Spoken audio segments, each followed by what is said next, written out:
J'étais jeune, j'ai eu envie de partir, j'ai été démangé par l'envie de les aider. Il y a quelque chose de l'aventure, d'envie de se donner à une cause, même si on risque d'y laisser sa peau. La majorité des médecins yougoslaves étaient déjà exterminés par les Allemands. Ils ne faisaient pas de prisonniers. Ils fusillaient tout le monde qui aidait les partisans. Alors nous, on s'est dit, bon, si c'est comme ça, donnez-nous des armes et puis on verra ce qu'il arrivera.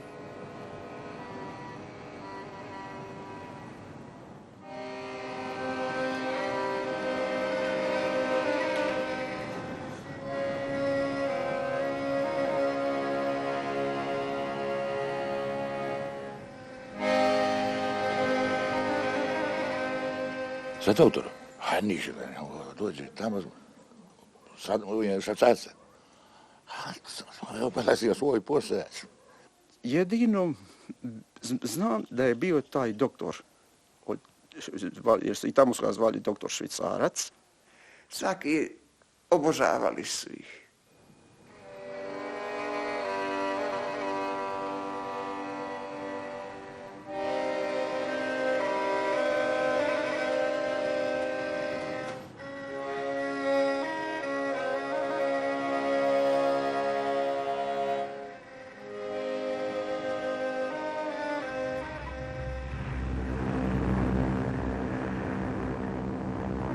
Avril 1941, l'Italie et l'Allemagne envahissent la Yougoslavie.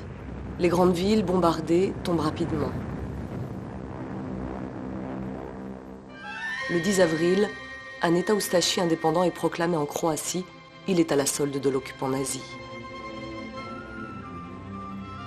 L'armée monarchiste, dirigée par le Serbe Mihailović, se réfugie dans les montagnes et se réorganise sous le nom de Tcheknik.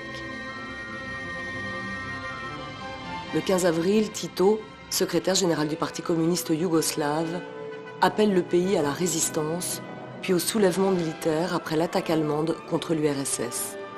C'est le début d'une longue lutte. Une guerre totale. Hitler a notamment pour objectif de mettre fin à la prolifération des Slaves. Un inconnu va diriger cette lutte de libération nationale, Josip Broz, dit Tito. Vladimir Velebit est à ses côtés dès le premier jour. En décembre 1939, on m'a envoyé à Constantinople comme agent porteur de nouvelles pour Tito et le passeport. C'était mon premier voyage pour rencontrer Tito. Il était spécialement doué pour la politique, pour les combinaisons politiques.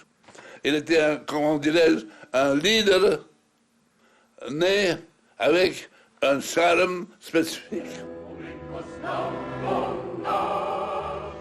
Pendant la guerre, on n'a pas eu de l'eau, du savon, de rasoir, rien, n'est-ce pas? Pour faire la toilette, on était très souvent dans le vêtement déchiré. Tito jamais. Tito était toujours tiré à 4 épingles. Peu nombreux étaient ceux qui pensaient que Tito et ses partisans parviendraient à résister aux forces hitlériennes, mussoliniennes, oustachi et tchétniques, et encore moins à les vaincre. Nous étions accoutumés à la privation. Nous n'avons pas eu de manger, pas de maison habitée. Nous avons vécu dans des situations très difficiles. Nous avons combattu aussi avec peu d'ammunition et avec de mauvaises armes. Il fallait y croire. Dans une Suisse entourée par les armées de l'Axe, une poignée de médecins antifascistes y crut. Ils étaient souvent fils de notables, un brillant avenir s'offrait à eux. Ils auraient pu attendre tranquillement la fin du conflit mondial dans une Suisse épargnée par les hordes nazies. Et pourtant, ces médecins mirent leur vie en jeu pour s'engager dans la lutte des partisans yougoslaves. Le gouvernement helvétique affichait sa neutralité. Ces citoyens suisses avaient décidé de ne pas rester neutres. Quand j'ai commencé à étudier la médecine en 1934, je savais qu'il y aura une guerre mondiale. J'ai lu le livre de Hitler, Mein Kampf. On savait que cette guerre mondiale va se préparer. C'est pour ça que j'ai choisi à me former en chirurgie pendant toutes les études, toutes les possibilités de me faire plus vite que possible un chirurgien. Mon père, mon grand-père, mon arrière-grand-père du côté paternel étaient tous professeurs de latin à l'université. Et moi, j'ai décidé de changer, j'ai fait la médecine. Surtout après que mes professeurs au collège, je ne me rappelle plus lequel c'était, quand j'ai fait une faute de latin, il m'a dit « Vous avez fait exprès, Ultraman ?» J'ai décidé pas de latin, je vais faire de la médecine, ça m'intéresse plus. Je voulais m'occuper depuis mon enfance. Ma mère m'a dit plus tard, on pouvait pas te faire de donner des choses, mais tu les donnais aux autres. J'ai toujours aimé donner. Alors, bon, c'est ça qui m'a poussé à faire de la médecine.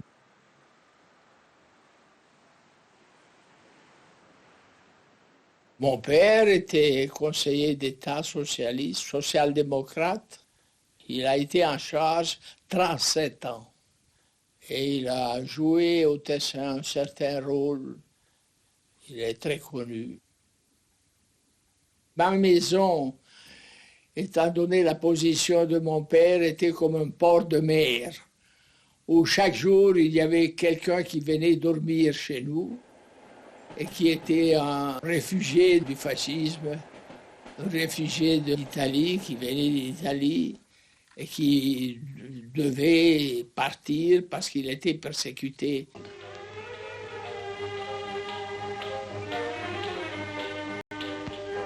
Pour certains historiens, la Seconde Guerre mondiale débute en 1936 en Espagne. Des milliers d'antifascistes de nombreux pays, de Suisse comme de Yougoslavie, viendront aider la République assaillie par Franco, aidée par Mussolini et Hitler.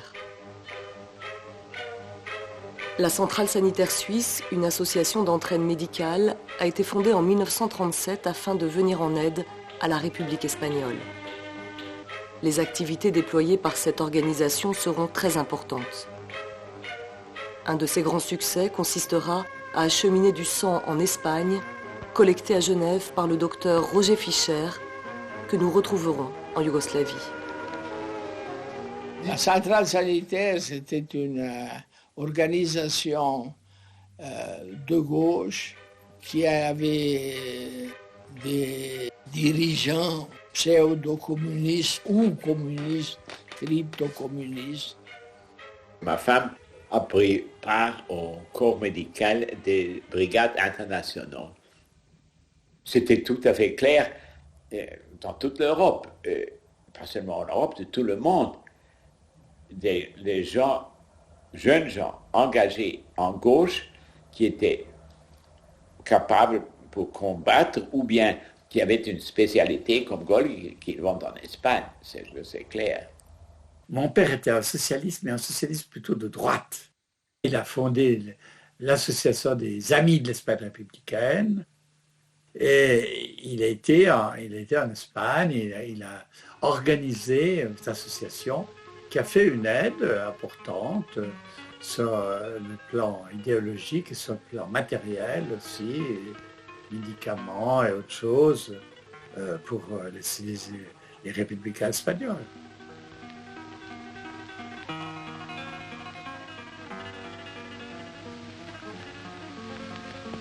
Elio Canevacini, il était aussi en Espagne, mais pas comme médecin, comme combattant au premier mois de la révolte des généraux. J'ai participé même à quelques combats avec la colonne Ascaso, qui était une colonne composée d'anarchistes. Moi, j'ai participé à 3 ou 4 combats contre les fascistes, les phalangistes, qui luttaient déjà avec les Marocains, qui étaient particulièrement cruels et sauvages.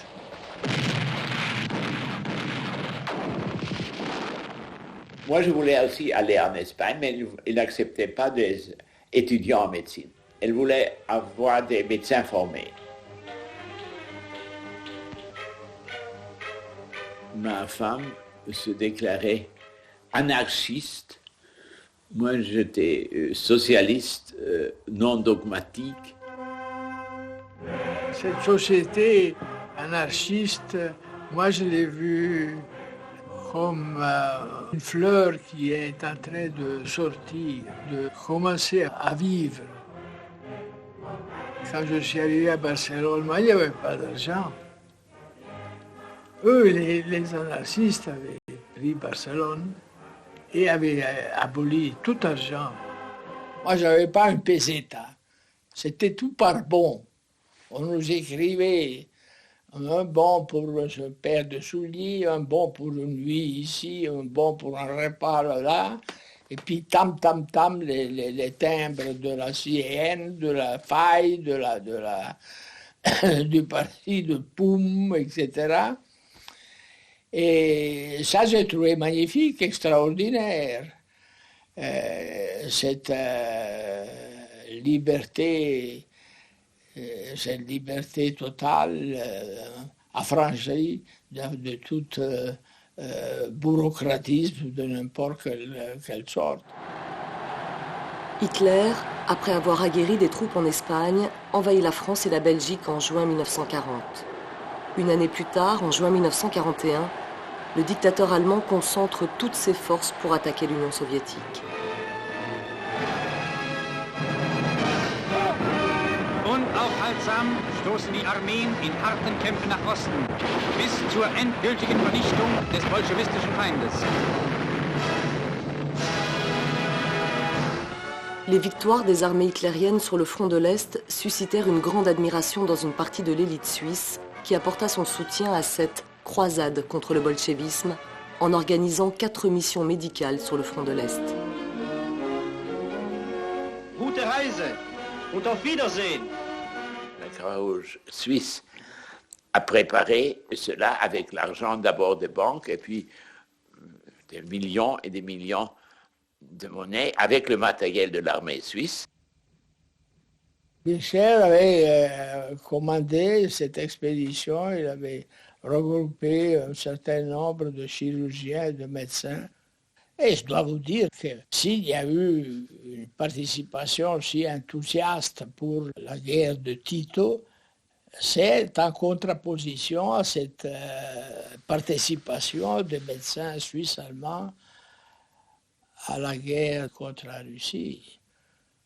L'atmosphère qui régnait, qui était plus évidente au réfectoire de l'hôpital cantonal de Zurich, c'était celle des nazis.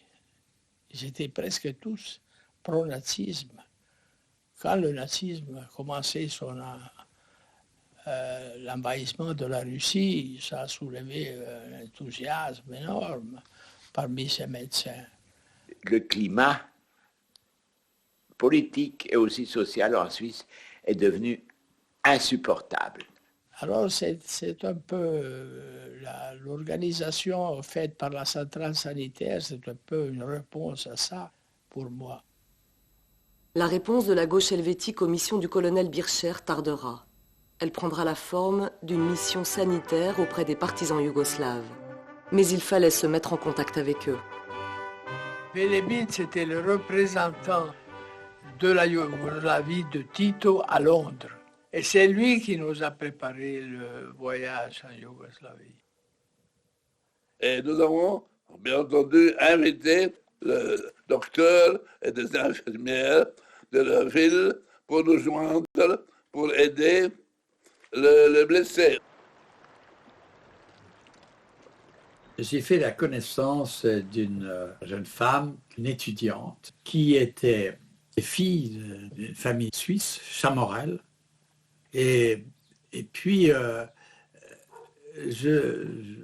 on est tombés amoureux. Elle est devenue ma première femme. Et puis, elle est partie en Yougoslavie, alors qu'on était déjà mariés. Elle est partie c'était pendant la guerre, ça devait être en 44, 43, 44. elle est partie rejoindre les partisans yougoslaves. Parce qu'elle était communisante. Et après, j'ai eu l'éprouvé, ça a joué un rôle important. Je me suis continué à m'intéresser à la Yougoslavie. Et ça m'a pris l'envie de la rejoindre. Une fois l'équipe réunie, le matériel acheté avec l'argent de la centrale sanitaire suisse, les autorisations du gouvernement yougoslave à Londres, des Alliés et de Tito reçues, il fallait encore obtenir l'autorisation du Conseil fédéral et des autorités militaires, la plupart des médecins étant mobilisés. Et il n'était pas question de quitter clandestinement la Suisse avec 3 tonnes de matériel. Pour partir, on a eu tous les obstacles possibles de la part des autorités. Nous avons su plus tard qu'un des officiers a écrit « Cette bande de communistes ne quittera jamais la Suisse ». Bon. Moi, qu'est-ce que j'ai fait? Je suis allé chez le conseiller fédéral Celio. Celio n'avait pas une occasion pareille pour s'approcher des Alliés, de dire, enfin, nous aussi, parce qu'il leur reprochait d'avoir été chez les Allemands et d'avoir juré pour Hitler, etc., aux Suisses. Maintenant, non, voyez, on est neutre, on en voit aussi d'autres de l'autre côté. Et en effet, ils nous ont, dans une certaine façon, facilité, de sorte même, on pourrait le donner comme épreuve, c'est qu'à un certain moment, nous avons reçu une lettre de la Croix-Rouge internationale qui nous priait d'aller chercher dans leur magasin ce que nous pensions pouvoir utiliser en Yougoslavie. En effet, c'est moi-même qui étais dans les magasins de la Croix-Rouge internationale. Il y avait des caisses, il y avait des chambres pleines de médicaments.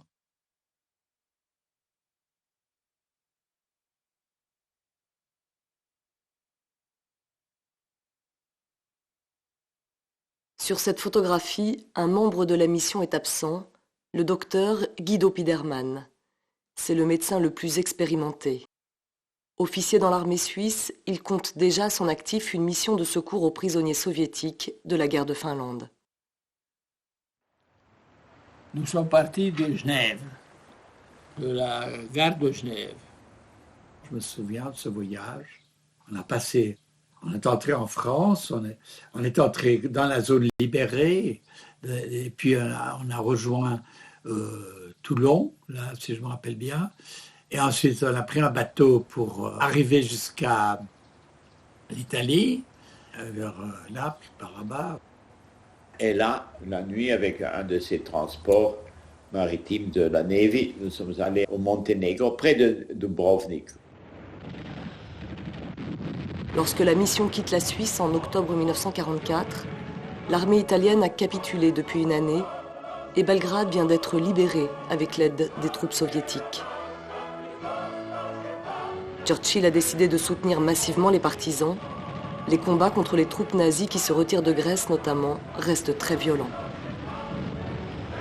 La victoire se dessine, mais la guerre durera encore 6 longs mois.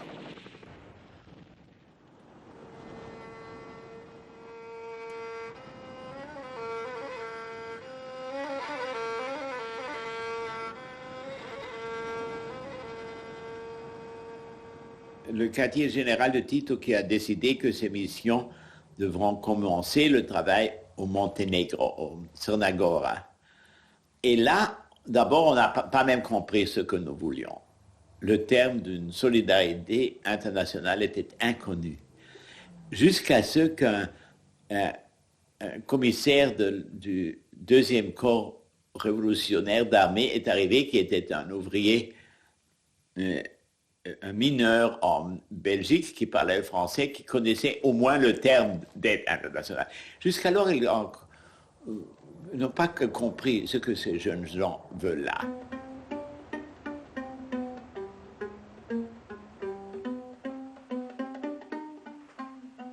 Kad su oni došli, mi sirotinja, nikakvi, nemamo ni uniforme kako treba i sve, ali oni fino obučeni, tako, ali pristupačni.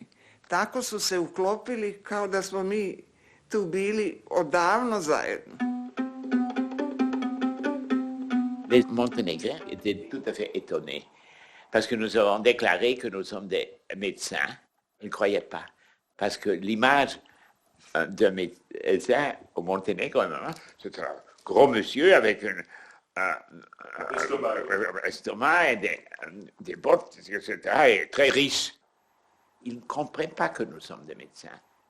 On a fait une exposition des matériaux médicaux et on a tout le staff de la deuxième corps d'armée. Avant de manger à midi, on les a invités à regarder ça. Alors, une camarade est tombée en insuétude parce qu'elle ne supportait pas tous ces pinceaux et couteaux, etc. Et à ce moment-là, ils ont compris, ce sont vraiment des médecins parce qu'ils ont tellement de matériel. Et voici toute mon équipe, les femmes infirmières et ma protection armée. J'avais une protection armée. Ça, c'était mon ambulance chirurgicale, parce qu'à ce moment-là, moi, j'étais chirurgien et j'avais une ambulance de transport. La population qui nous aidait pour chauffer. On a eu le froid de la montagne de Monténégro, parce que Monténégro, c'est un pays avec beaucoup de montagnes. Il y a le Lovce, qui est la plus grande montagne au-dessus de Cetinje. Et évidemment, là, il faisait très froid, il y avait beaucoup de neige en hiver. Marc Oltramar, en tout cas, il n'était pas d'une formation chirurgicale, il voulait aller au centre. C'était aussi l'histoire d'une jeune femme qu'il connaissait, etc.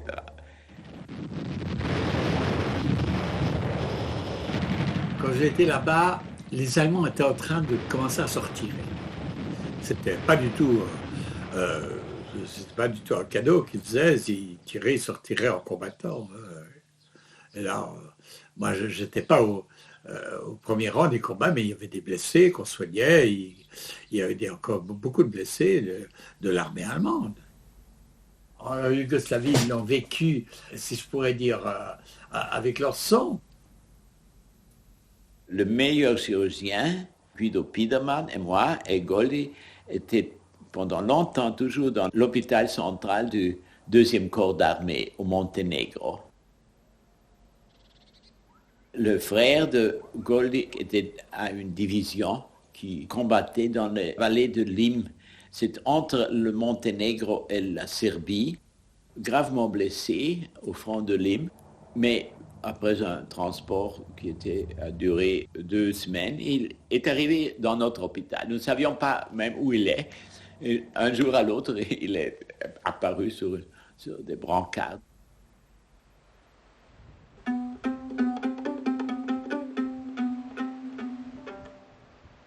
Elio Canevacini était dans une brigade mobile qui combattait des Allemands qui rentraient de la Grèce à travers les montagnes du Monténégro.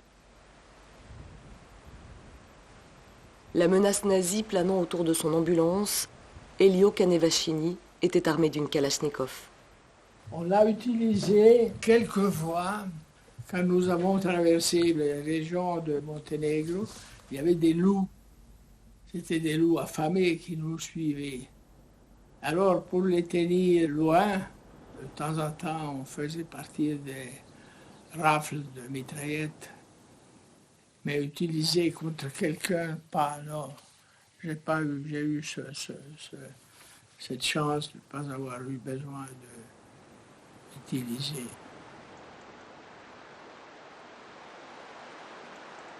Jer smo stalno bili večiti putnici, dan, noć. U stvari noć, a danju spremanje materijala za previjanje oskudnog nismo imali, pa smo to stalno morali da sređujemo, a ranjenika puno. Bilo je nekada da sam i 170 ranjenika u mome redu imala za previjanje. To su heroji, nezaboravni ljudi, to su ljudi koji su pošli u borbu samo iz želje za slobodu svoje zemlje.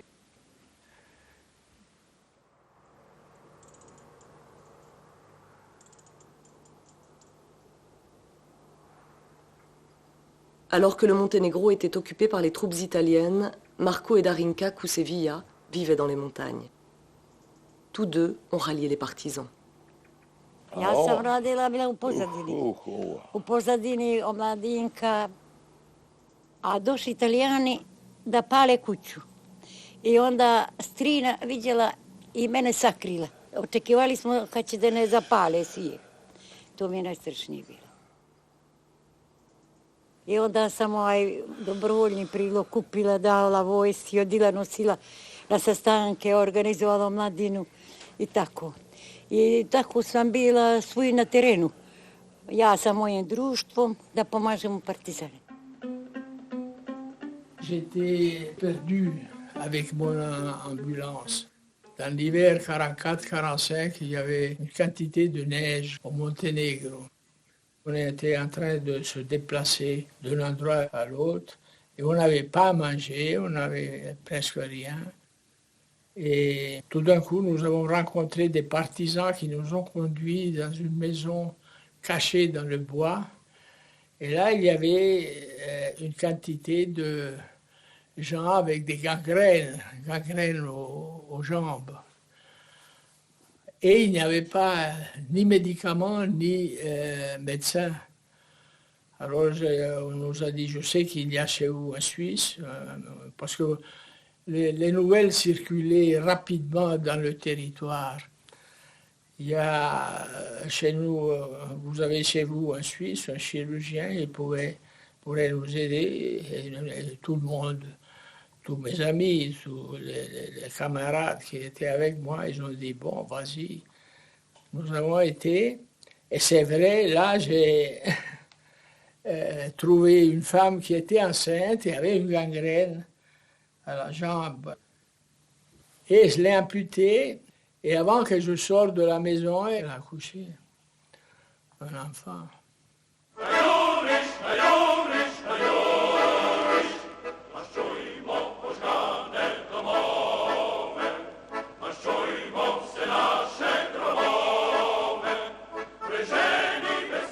Naš 40 smirce iz sela.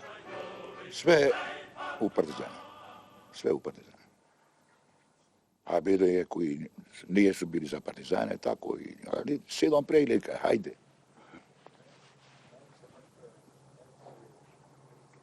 To je znak da stvarno taj đavo, razumiješ, onako hođen, baš da je hođen, u to. To je vas za to izgleda. To mi je više dalo teže no išta u život. Dođe doktor, razumiješ, baš ovi Švajcarac, pa stavio onu pincetu, razumiješ, da očisti ranu. A ono fuk unutra. Ona unutra prije, nema ona veze. No, a to ti je teže bilo ono da te bode tako u oči, ne daj Bože. E to mi je teško bilo. Ja nanosila na sve put. Ja i drugoj pitan gdje smo, postavili me natradu, kaže, na Rijesnu. A mene test onako. I on je bio partizan. I oni pođu da ga zovu, dovedu. On evo ti ide, kasako, ni s te zgrade evo zgore. Strmeni jako. Vidi ga ja, ide, razumiješ. Plače. Česte i tam je rane. Ja na njega, koji ti si, razumiješ, da ne plače.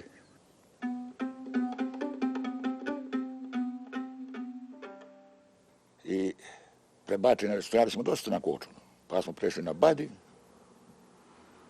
tamo smo prešli i to mi je ostalo uslast od njega, razumiješ, Švajcarac. Le premier hôpital où nous avons commencé, c'était dans une petite ville près de Korčula, dans la Méditerranée, à Badia. dođu vičiti, kuševije. Što tebe boli? A ja mu kažem, pa sad gladan. A on mene, razumiješ, kakao. A nisam ni znao što je kakao tada, nakon tada, kod njega. I mene danas mi je ta kakao. Sve najbolje, to je kao doktor i švajcarac, se računa to, razumiješ, specijalista i duša čovjeka, kaže se, duša čovjeka.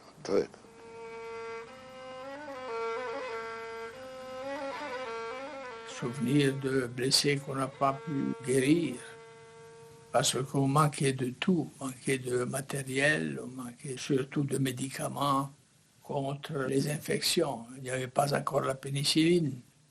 Nous, on donnait des sulfamidés, le Prontosil et tout ça. Mais ce n'était pas suffisant pour éviter les gangrènes. Donc, à la fin de la guerre, nous nous sommes trouvés devant des milliers et des milliers de gens qui avaient été amputés par des étudiants en médecine. Pa imali smo tufere, smo pravili od gaze, dobavljali, slali nam od čaršava, pravili zavoje. To su muke bile. Zato smo mi stalno morali da sterilišemo.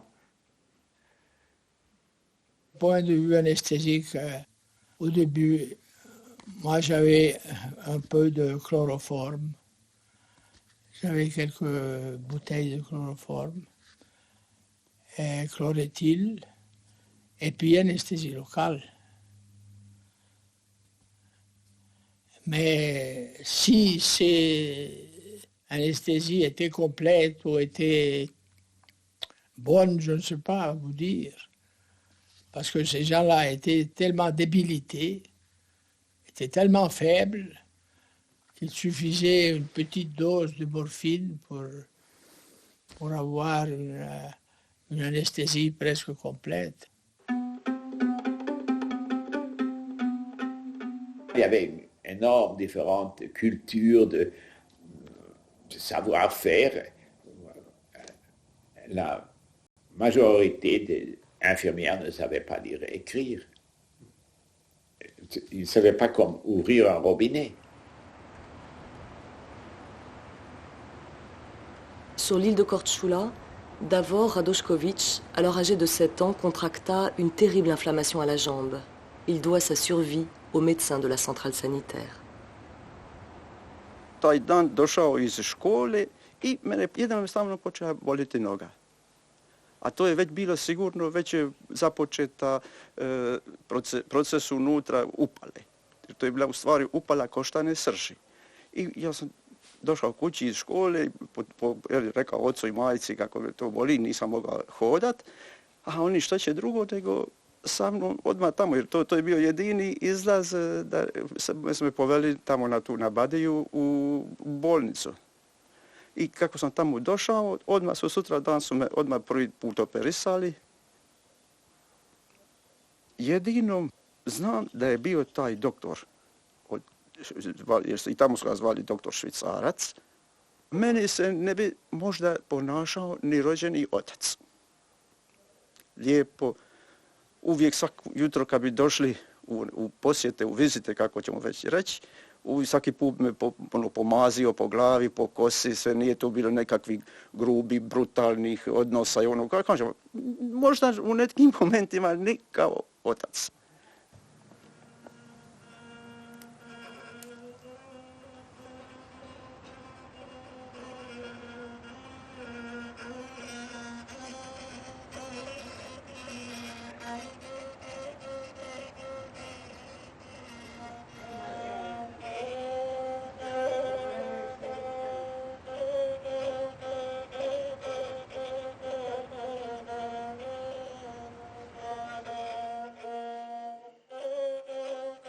Bez noga žene, djevojke.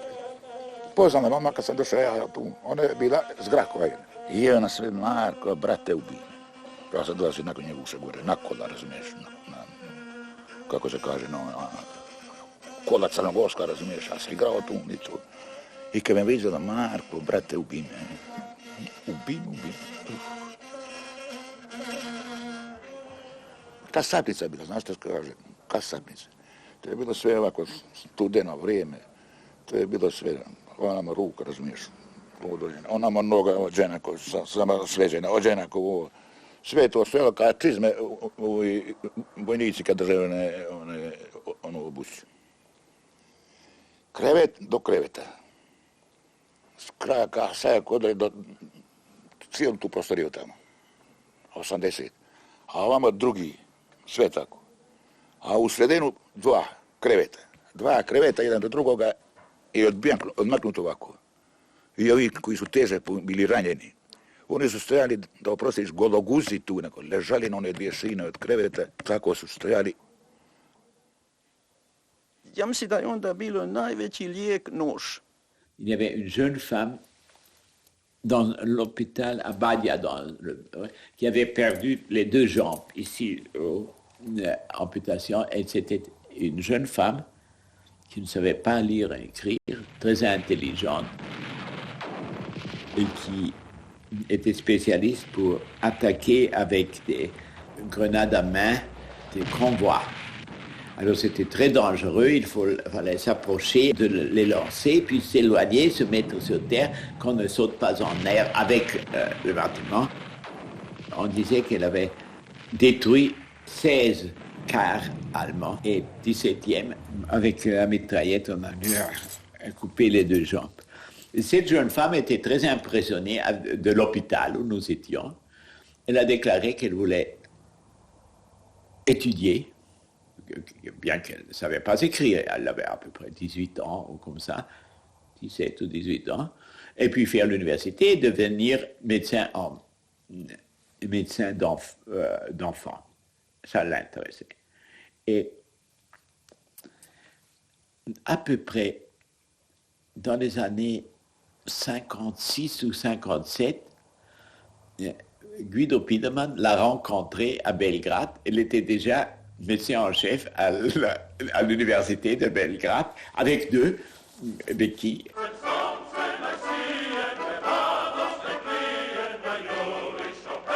Les partisans se sont battus seuls contre tous pendant une année, puis les Alliés leur ont apporté de l'aide. Elio Kanevashvili a rencontré des soldats soviétiques et anglais. Nous avons travaillé quelque temps avec un Russe, un certain Alfierov, qui avait été déjà chirurgien pendant la guerre contre les Japonais. Ensuite, on l'a parachuté chez nous. Et c'était un homme extraordinaire. Il nous parlait en latin. Nous avons adopté une méthode chirurgicale qui est de provenance russe. C'était la méthode Judine de faire une opération à la blessure, puis faire un plâtre qui immobilise ça. Et avec cette méthode qui a été inventée pendant la même guerre en Russie, c'était possible de sauver aussi les extrémités.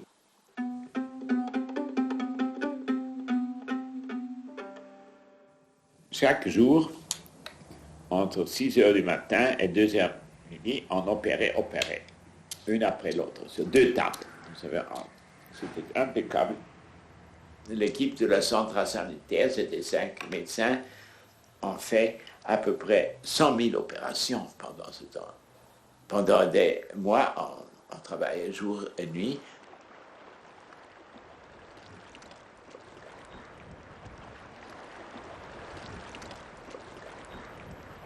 Vladimir Velebit rencontra Churchill en Italie afin de le convaincre d'aider Tito.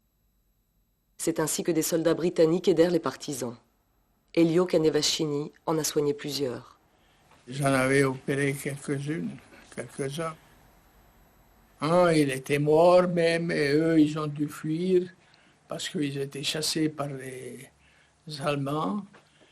Et le capitaine qui commandait cette compagnie m'avait prié de lui faire, comment on dit, de le mettre sous terre, en somme, de l'enterrer, oui. L'enterrer, j'ai eu des difficultés parce que les partisans voulaient le dépouiller, parce il avait des bons souliers, il avait des habits comme il faut. Enfin, il était habillé avec une bonne uniforme. Et les partisans voulaient prendre, parce qu'ils disaient que c'était inutile de mettre ça sous terre. Alors on l'a mis sous terre, comme il était. Une des conditions posées par la centrale sanitaire suisse pour son intervention en Yougoslavie était de pouvoir soigner les blessés de tous les camps. Cette exigence s'est avérée illusoire. Dans cette guerre atroce, Hitler avait refusé le statut de combattant aux partisans. Dès lors, aucun des camps ne gardait de prisonniers.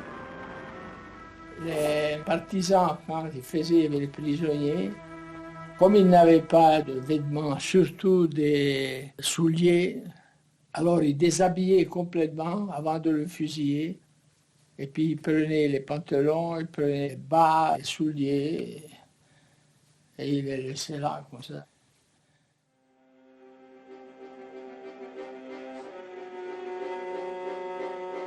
J'ai rêvé spécialement, et je rêve quelquefois la mise en exécution d'un jeune partisan de 15 ans qui a été fusillé par les partisans même,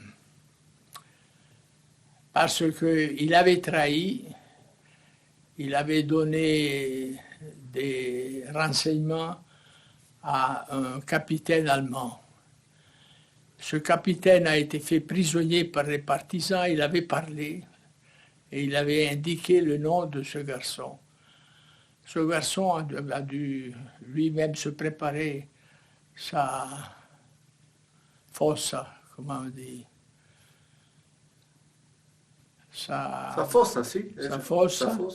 fosse. Et puis, on l'a fusillé devant la fosse. Ses camarades l'ont fusillé devant sa fosse. Et la mère était là présente. Ça, c'était une des choses les plus tragiques que j'ai vues. Le fusiller un enfant devant sa mère. Et pourtant, ça, c'est arrivé. Le 12 mai 1945, les partisans entrent à Zagreb. Les hostilités dureront encore quelques jours. Sur fond de représailles sanglantes, c'est la victoire.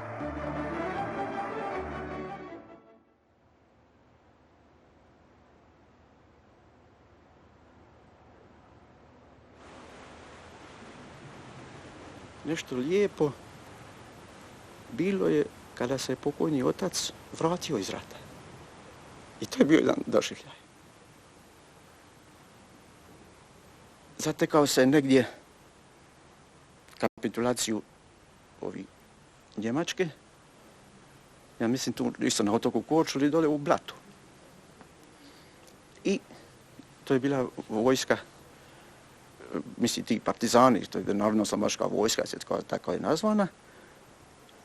Nisu valjda još se bojali doći preko otoka u uniformi i onda je on tamo valjda imao nekoga prijatelja, nekoga ili je neko dao po tom selu, u selu Blatu, dali su im civilnu odjeću. Tako da je on došao kući u civilnoj odjeći. I nama se približava s jednom stazicom kuda se tada prolazilo, i govori pokojna majka, koji je ovo muškarac ide ovamo? Jer nismo mi znali da to može biti on, ima neki mali šeširić, nije mu bio po mjeri sigurno na vrh glave i onako bijedno obučen i sve. I onda je, recimo, tada je došao pokojni otac iz rata kući.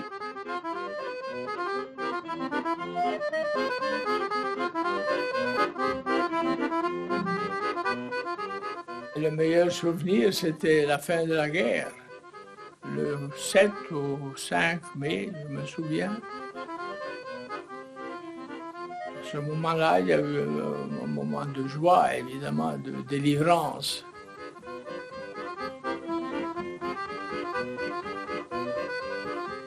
Ça, c'était évidemment le meilleur souvenir. Voir des gens sourire, voir des gens rire, et danser, etc., malgré les luttes et les deuils que la guerre avait laissés. Savoir que Hitler avait perdu, C'était une grande délivrance. À Badia, près de Korčula, on a eu l'impression qu'une solidarité entre les hommes, un socialisme réel pourrait exister. Il n'y avait plus la guerre là, un engagement énorme de la population, militaire ou non militaire, et une unanimité de ne jamais plus faire une guerre de classe, une guerre quelconque, et avec un fonctionnement très démocratique dans l'hôpital. C'était très impressionnant. Gaulle et moi, nous avons jamais dit toujours, au moins on a vu qu'il y a sous ces conditions, dans un domaine assez restreint, assez petit, la possibilité qu'une vie démocratique, socialiste, pourrait fonctionner. Narod je iz jednog primitivizma uključio se u jedan procenat civilizacije. Dalje, školstvo bilo je samo za ekonomski osigurane. Veliki dio nepismenog naroda. Sad taj nepismeni dio naroda, da bi se rehabilitovao, povučen je u fabrike na razna radna mjesta i već je osjećen bolji život.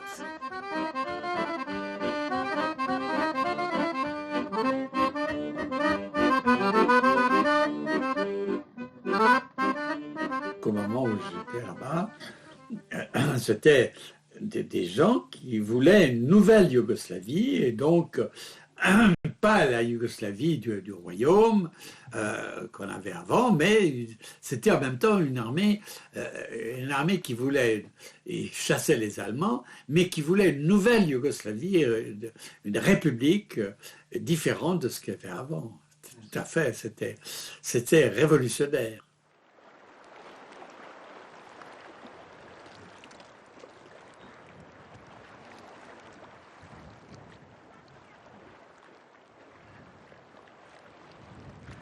Jer oni su se osjećali tako tu kao u svojoj zemlji. To je Piderman uvijek rekao. Kaže, Radošu, ja sam ovdje u Švajcarskoj. Crna Gora lijepa, znate. U bolnici je to normalno pročulo da je on ima tu svoju djevojku, svoju curu. Sa Jelena bila bolničarka, ali isto doktor, to ja ne bi znao reći, ali ona je bila uvijek u onoj grupi kada su nas obilazili. Pa znate kako, sestra ova, ona je divna bila, divna jedna djevojka. A onda Piderman, znate, crnogorski kumstvo, vi znate šta je to kod nas, onda su se vezali. I on se kasnije oženio u Hrvatskoj i tu njegovu ženu zvali su je Pčelom. À la Libération, les membres de la première mission de la centrale sanitaire suisse seront décorés par le gouvernement yougoslave. Après la guerre, la Confédération suisse apportera une aide officielle à la Yougoslavie au travers du don suisse.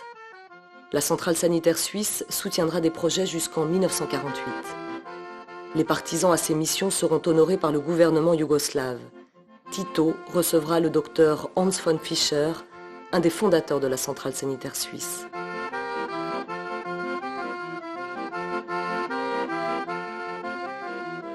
Mon pire souvenir est qu'on a dû partir. Quand notre mission était finie, nous sommes restés jusqu'en novembre 1945. En ce moment-là, c'était clair que cette guerre de libération se transformait en grande vitesse en une bureaucratie staliniste.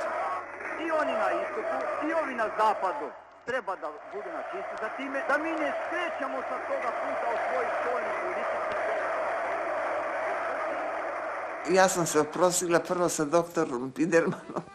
Počeo je sa pesmom. Došao je vrijeme rastanka, ali dolazi vrijeme nezaborava. To je cijela bolnica pjevala, a neko i plakao. Ova naša nesretnica bez nogu, ona je plakala.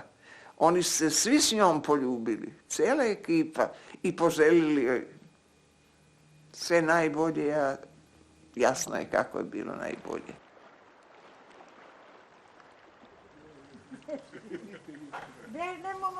19. sad decembra, ja punim 77 godina, a udala sam se 57 godina. Puno muke, puno tuge, 4 djece podići, a nije došli smo žena. Znate kako smo došli? Samo 2 tanjira i 2 kašike, 1 teću, ništa drugo. I 1 obični krevet. Došli smo siromašci. Pa djeca, pa podiži, pa školu, pa muči se. Drži kozu jednu da preživiju, pa drva donosi iz brda. Poslije kupi kravu, pa drži kravu, pa prodaje mlijeko da školuje djecu, pa sijeno kupuj, pa donosi od pjace dole sijeno. To je svake, vode nismo imali. Pa vodu donosi od dole, sve uza skale.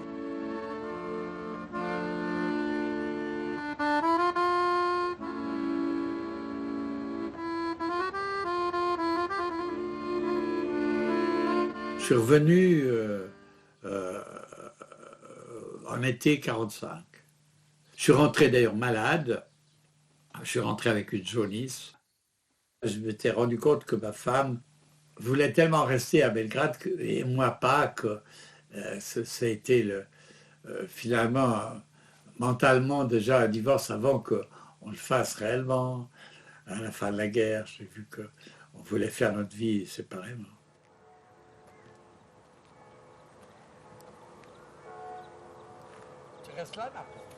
Comme d'autres médecins présents en Yougoslavie, le docteur Oltramar participera encore à de nombreuses missions de solidarité médicale dans le monde avec la Centrale sanitaire suisse, une organisation toujours active. Moi, j'ai 91 ans dans un mois. Est-ce que vous pensez qu'un homme peut écrire encore un livre, un journal? Non, je ne pense pas. Peut-être à dicter, comme ça. J'ai fait quelques fautes. J'ai pris peut-être des décisions. Mais je parle de point de vue professionnel. Mais quand je mets sur la balance ce que j'ai fait de mal est faux et ce que j'ai fait de bien, ça reste comme ça. Par conséquent, je me dis, au fond, tu as le droit de vivre.